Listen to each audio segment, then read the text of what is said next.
So part two. So Bioware, I'm just kind of curious, like, how are you going to try to approach the market, which I think is getting it's going to be real saturated with the medieval theme, because if Warhammer's coming out, and goodness, what other MMOs are coming out? But Conan's coming out as well. So if you're going to try for like a medieval fantasy type genre, I mean, Rome didn't. There's a Roman idea that didn't quite make it. So I'm just kind of, I was kind of curious, what if you took it a cyberpunk, modern day medieval fantasy, type approach? Because I don't know, the more unique and extreme in the gimmick, that's kind of like the approach that Square took with their Final Fantasy. So you may have that other problem that then you go into that area. But anyways, so the idea of the three NPCs in the field, you approach them as a player, and you speak to the lead one who has a real axe to grind with the king, and he wants you to he says, I'm in charge of the servants, and I'm going to make sure a gate's open for you. This guy is going to meet you, and he's going to escort you in, and he'll walk you to the king's door.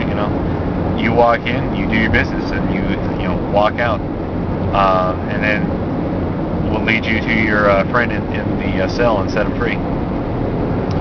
But while the first NPC is speaking, or after he speaks, you can approach NPC number 2, who says, why bother to kill the king? Why not just go bust into the jail and free your friend? And he says that for you'll receive less money, but you'll get more because there's there's more chance for uncovering treasure, or that sort of thing, chests. But the experience would be equivalent. And then when you talk to NPC number 3, they say the king is actually quite superstitious, and he thinks that there's a ghost, or he believes in ghosts. And you could, if you were a magic user, you could cast a certain spell, or you could get someone. You could hire a magician, or you could obtain a scroll that would create a spell. And that's whatever sort of ingredients to get it, but really just go to one place and get it. And then you pick up a voice box, kind of things. 2 items you have to pick up, but otherwise, and that's stuff you locate in the city, in the community that this castle instance exists in. And so option number 3 is that you simply scare the king into releasing the prisoners. So based off of any of these quests, you can have whatever sort of resolution. Now, what's interesting is that if you free the prisoners, you trigger if you kill the king, that you trigger one sort of the next thing that happens is that when you leave, there's a new king in power. He's the sun, and so because whatever quest you're involved in is or whatever you chose is whenever you enter the instance of the castle first in your group, because this is the other thing you notice is that the instance changes based on who's been in it before, but you can you have a new quest available to you, or a new set of options available to you, and it could be a variety of things. So say you set the prisoners free. The prisoners run amok. They overthrow the palace, and so as a result, whoever, if you didn't kill the king, he is still alive and he's hiding somewhere, and he has some guards protecting him. Or if you did kill the king, then the prisoners they've overthrown, and actually somebody's taken over. One of the prisoners is established as eligible new authority. So you come across, say, the same NPCs out in the countryside, and they launch into a new thread of ideas and topics, saying, hey, we screwed up. Now we need you to fix the problem. You need to go take out that bandit leader who's in charge. So I mean, whenever you think of writing, in my opinion, for an MMO, you have to think, okay, what sort of quest tree?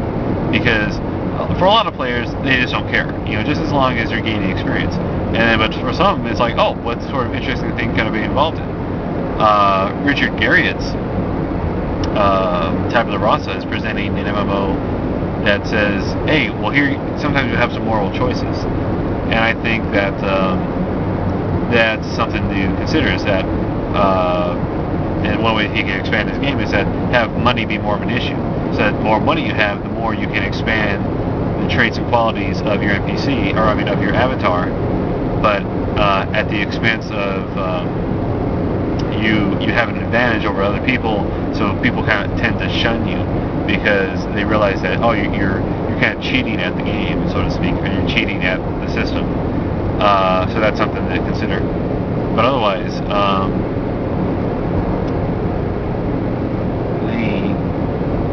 based off of all that information I have, that's the story I can come up with.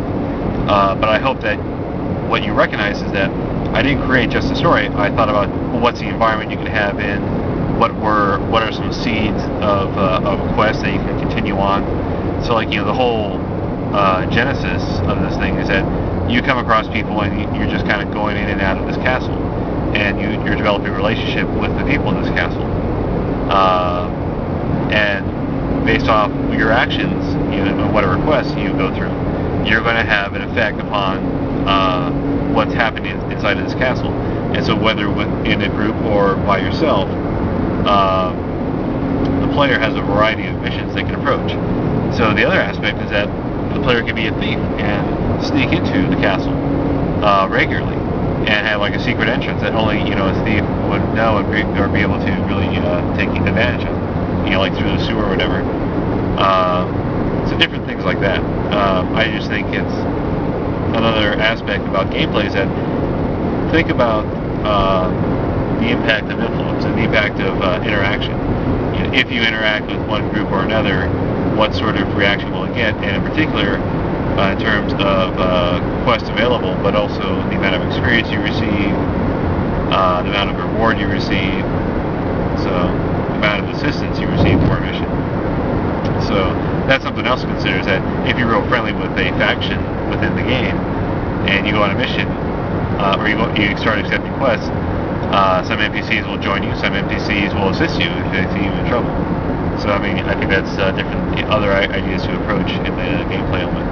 Because you can't produce the same thing as WoW or Lord of the Rings or whatever, Guild Wars. You have to produce something new and unique. So I just hope Bioware that you guys find what I'm doing interesting.